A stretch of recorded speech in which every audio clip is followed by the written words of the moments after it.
اس لیے تو میں ان کرداروں کا نام لے رہا ہوں۔ جنرل باجوہ صاحب، آپ کو اس حکومت کی تمام ناکامیوں کا حساب دینا ہے۔ جنرل فیض صاحب، آپ کو جواب دینا ہے کیوں آپ نے نواز شریف اور اس کی بیٹی مریم نواز کو جیل میں رکھنے کی درخواست کی، کیوں آپ نے اپنے حلف کی خلاف ورزی کی۔ ہماری کردار کشی کرنا چھوڑ دو، اگر ہم نے آپ کی شروع کی تو پتہ نہیں پاکستان بننے سے آج تک کتنے جنرلوں کی شروع ہو جائے گی۔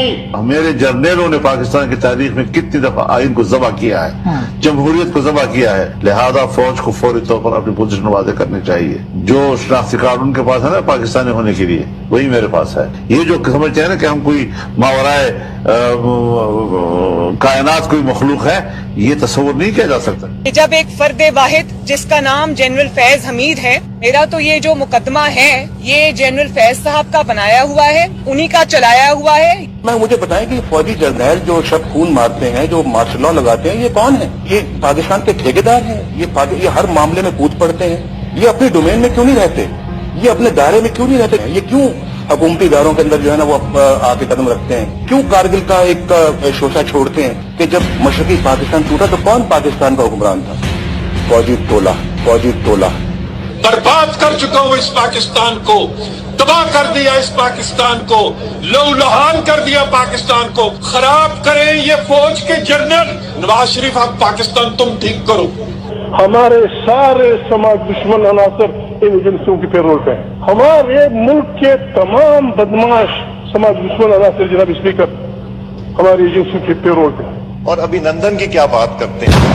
مجھے یاد ہے چیف آف آرمی اسٹاف تشریف لائے، پیر کانپ رہے تھے، پسینے ماتھے پہ تھے، اور ہم سے شاہ محمود صاحب نے کہا کہ خدا کا واسطہ ہے اب اس کو واپس جانے دیں، چونکہ 9 بجے رات کو ہندوستان پاکستان پہ اٹیک کر رہا ہے۔ وہ کوئی ہندوستان نے اٹیک نہیں کرنا تھا، کچھ نہیں ہونا تھا، صرف گھٹنے ٹیک کے ابھینندن کو واپس بھیجنا تھا۔ واضح طور پر ہماری بات سن لی جائے کہ اگر کسی کے دل و دماغ میں ملک پر مارشل لا مسلط کرنے کا ارادہ ہے، یہ صرف اپنے خلاف محاذ بنانے کا سبب بن سکتا ہے۔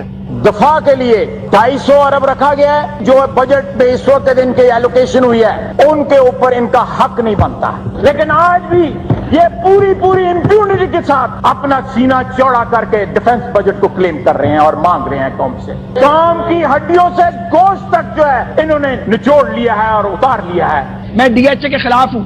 میں سمجھتا ہوں کہ فوج کو پلاٹ نہیں بانٹنے چاہیے، جرنیلوں کو پراپرٹی ڈیلر نہیں ہونا چاہیے۔ پاکستان ڈیموکریٹک الائنس کی قیادت بیٹھ کر لانگ مارچ کا اعلان کرے گی، اور یہ بھی آپ کو بتا دوں کہ اس بات کا بھی فیصلہ کرے گی کہ لانگ مارچ اسلام آباد کی طرف کیا جائے یا لانگ مارچ راولپنڈی کی طرف کیا جائے۔ 65 میں فیک وکٹری ڈکلیئر کی، وہ پوچھا آپ نے، انہوں نے سیاچین ہارا، آپ نے پوچھا ان سے، انہوں نے کارگل ہارا، آپ نے پوچھا ان سے۔